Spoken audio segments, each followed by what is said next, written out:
everyone, and welcome back to Presley Mania.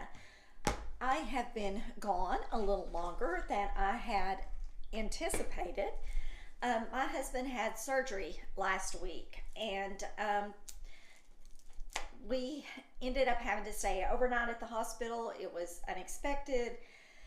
So, long story short, we got the pathology reports back, and things are not progressing the way that we had hoped they would. So he is going to begin a regimen of chemo for the next 2 months, and then after that the plan is to remove his bladder, and we are hoping that it will completely get rid of the cancer and that it won't come back ever again. So that's what we're praying for and what we're hoping for.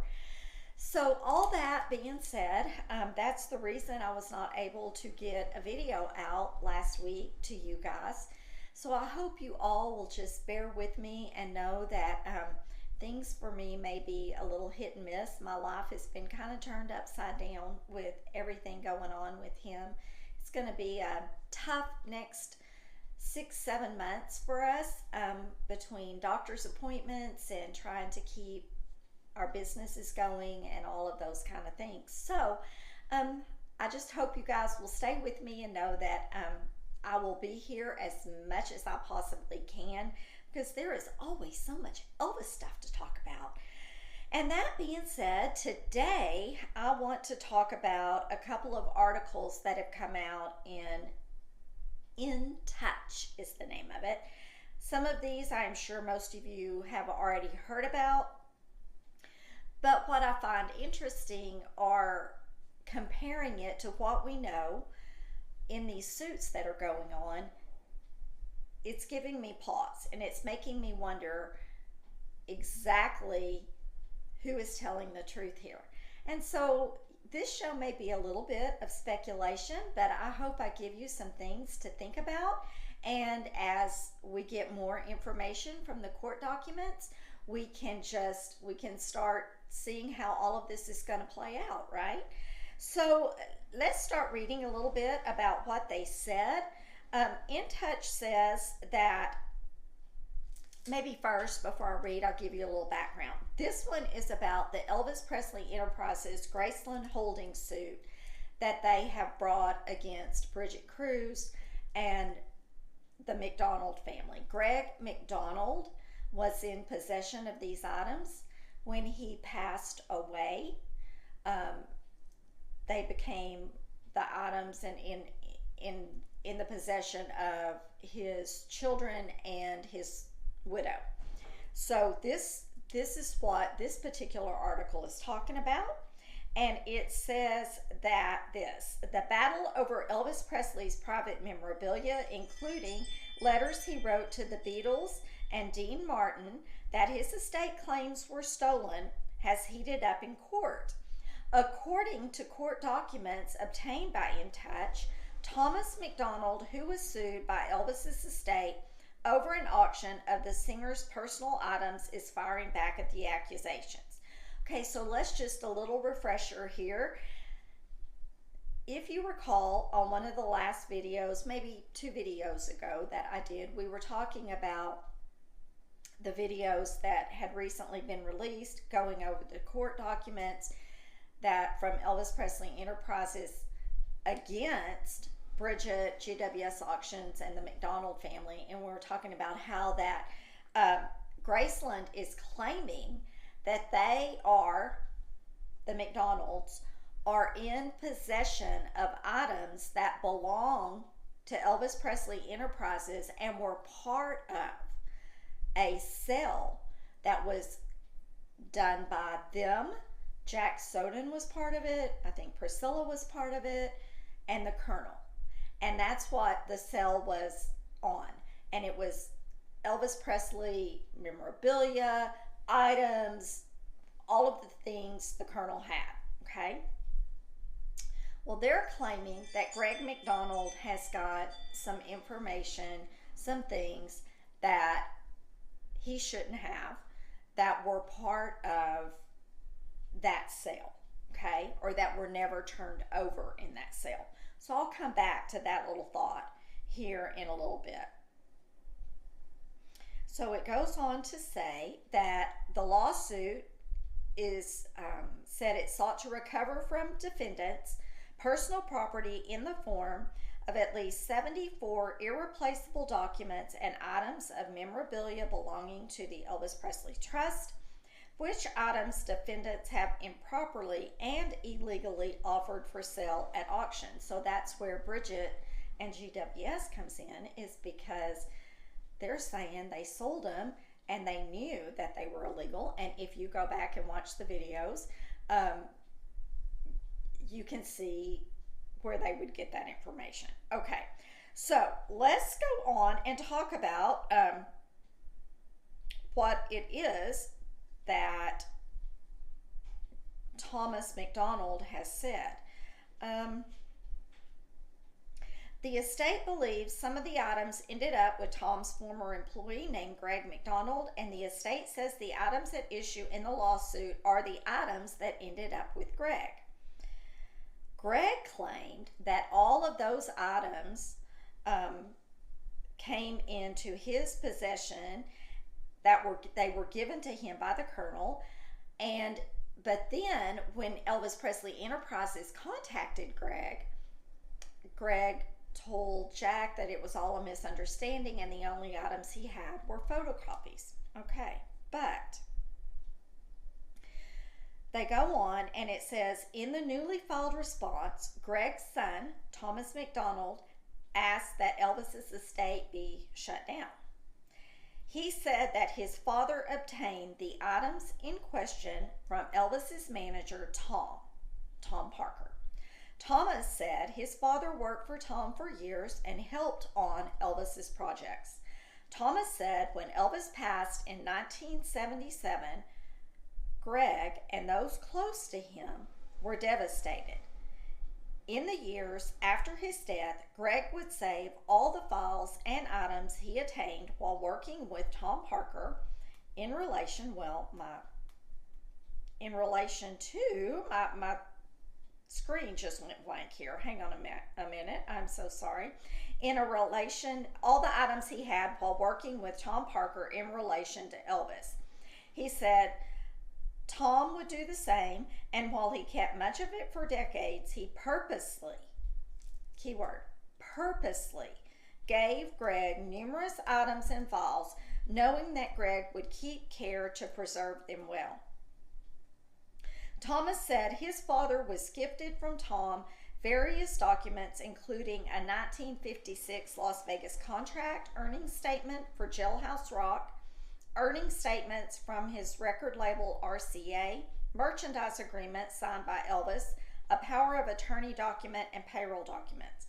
Other items included various telegrams that Elvis sent to the Beatles, Priscilla Presley, Bing Crosby, Roy Orbison, Dick Clark, Jerry Lewis, Dean Martin, and various other entertainers.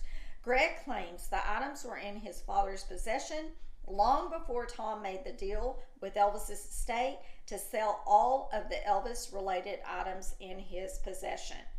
Greg claims the items at the center of the lawsuit were not in Tom's possession when he executed the deal.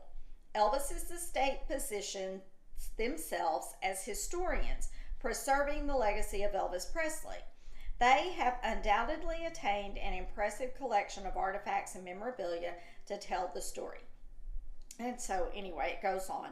And he says that, let's see, what else do they say here? Greg noted that he took issue with the lawsuit. Well, it's not Greg, it's Tom. This is a misprint. Tom noted that he took issue with the lawsuit portraying his father as a greedy employee of Tom who stole property worth millions of dollars from him.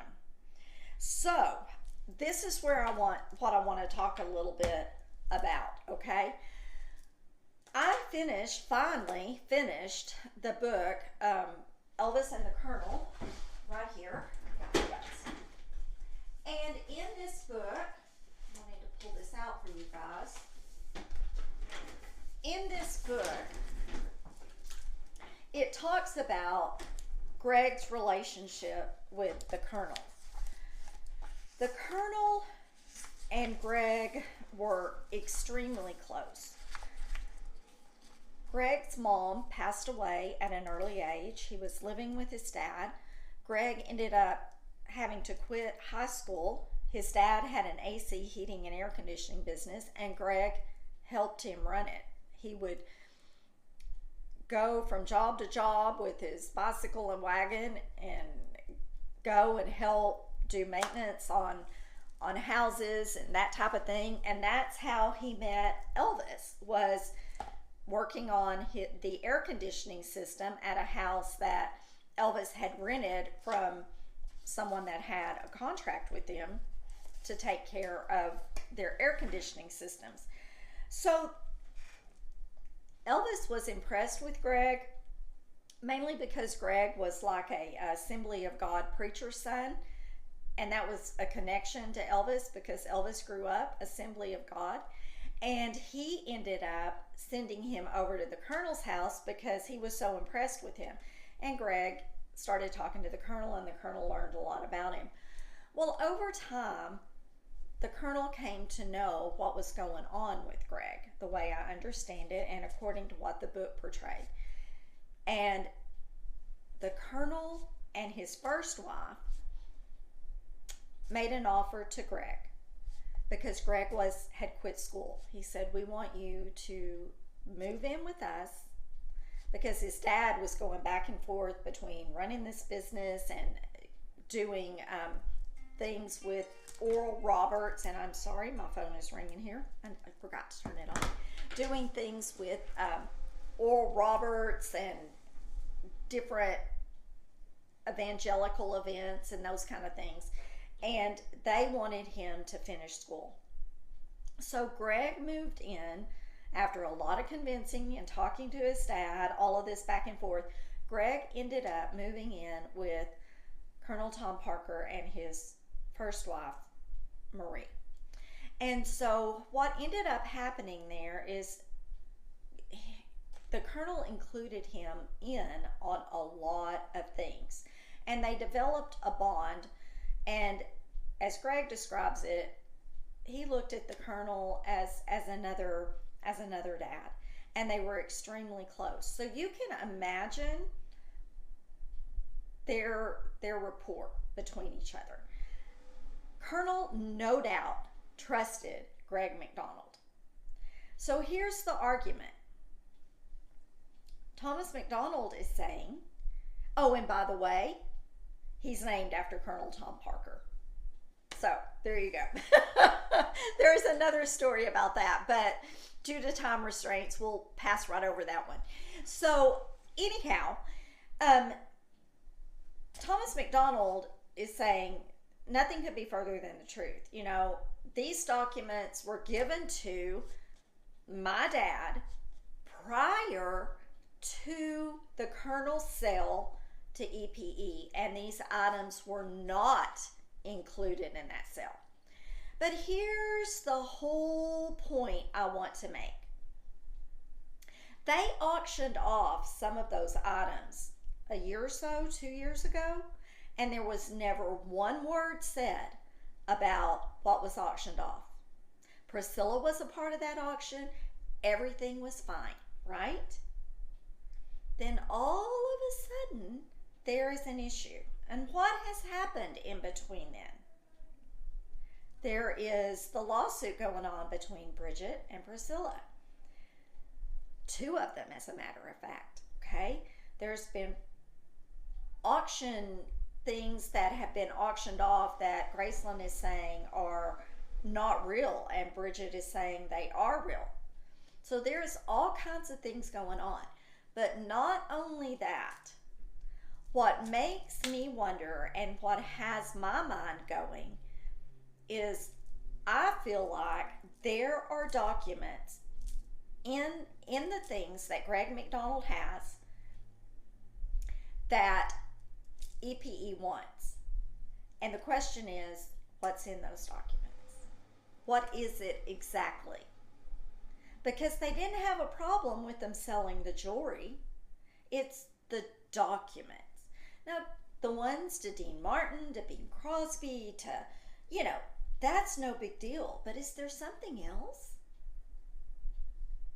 I think this goes a whole lot deeper than what any of us really realize. I think there are documents that could be very incriminating. We know that part of those documents are over 200 letters between Vernon Presley and Tom Parker, correspondence.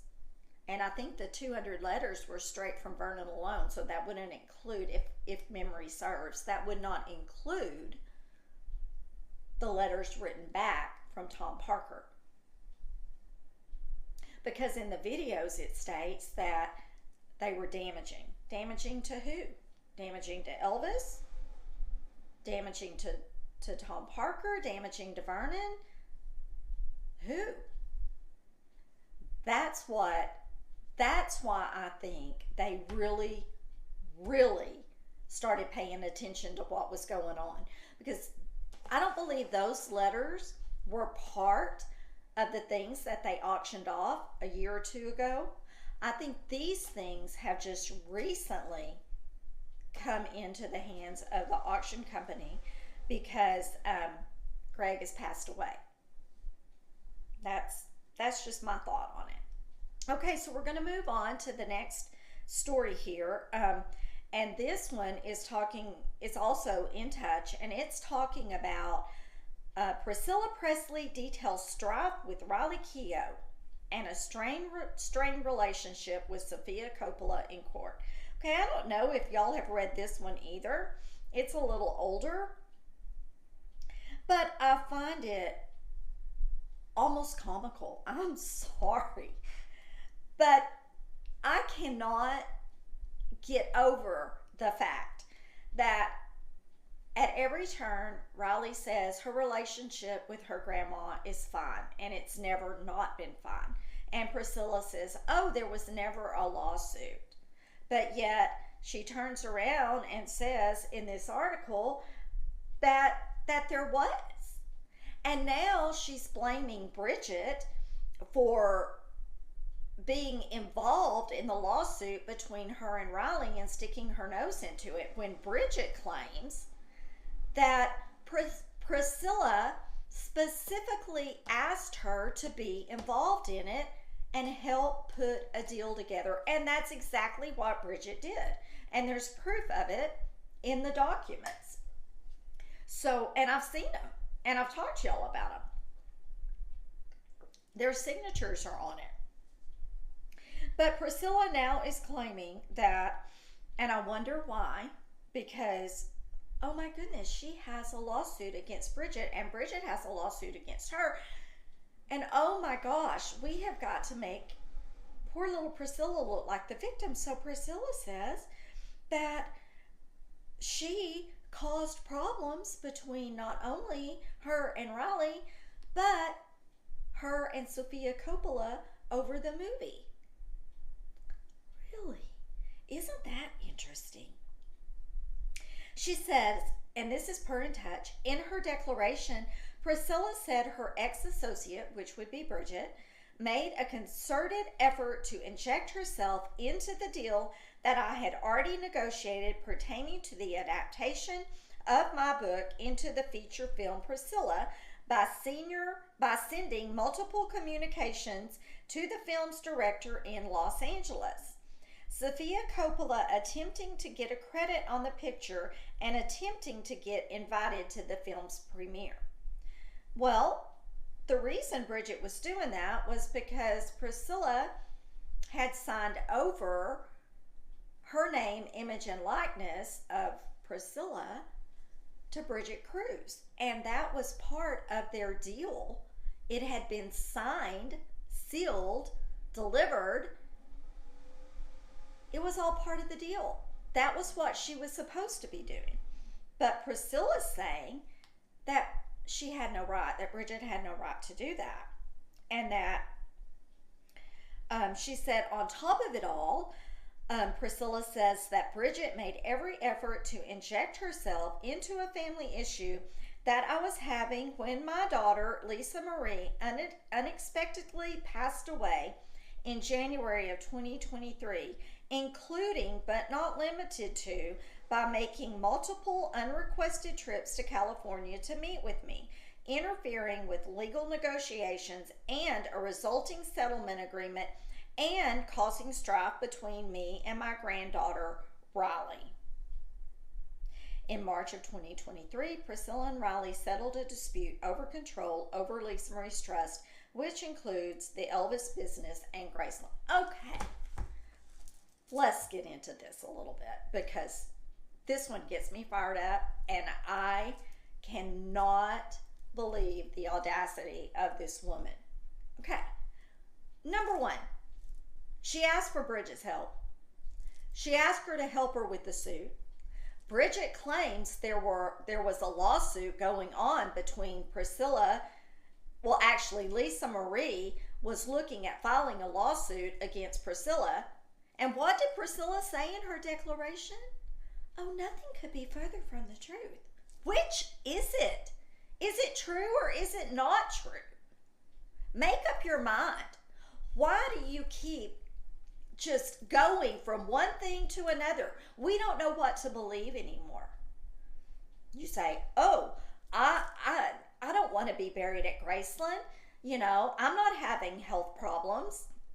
And nothing could be further from the truth. What are they going to make up next? And then the next thing you know, in the suit with Riley, that's part of the settlement. Can we believe one single word that comes out of this woman's mouth? I think not. So basically what she has said here just proves what Bridget had said in her declaration in the lawsuit in Florida. There were legal problems going on between Priscilla and Lisa Marie. And Priscilla's lawyer, per the documents that we have, was not going to represent her anymore because there was a conflict of interest between Bridget and Barry Siegel. Bridget, I guess, had been saying some things about Barry Siegel. Barry Siegel was the lawyer's attorney. No, I mean, the attorney was representing Barry Siegel. I kind of got that backwards. Hope y'all are following me now. And he couldn't do that. So as a result, Priscilla ends up going to Lynn Walker Wright in Florida, and she started helping with this lawsuit that Lisa Marie was considering bringing against her mom. But yet Priscilla says nothing could be further from the truth. I didn't ask this woman to help me. I didn't want all of this. Really? Because it certainly isn't adding up to me. Not at all. And I truly, truly feel that the lawsuit that was filed in California against Bridget, Priscilla claims was not a retaliatory suit, but it is, most definitely. And they're claiming that Bridget had elder abuse against Priscilla. But really? No. I don't know who is in the right here and who is in the wrong, but I can tell you one thing, that Priscilla's stories are not adding up, that they conflict. She says one thing on one hand and turns around and says another. Now, what is going to happen when they get to court? To me, that's going to be the interesting thing. Because if the attorney is smart, he will go back and he will look at her deposition and say, oh, but you said here that nothing could be further from the truth. But yet you're saying here in this article and in this deposition that it did happen. What are we supposed to believe? I hope they swear her under oath and that she has to tell the truth, because, but will she? I don't know. This is getting so interesting. I am also, y'all, I looked into the court documents on the case on Elvis Presley Enterprises, Graceland Holdings against the McDonald's and Bridget and GWS auctions. And there are some documents that I do not have that I am trying to secure.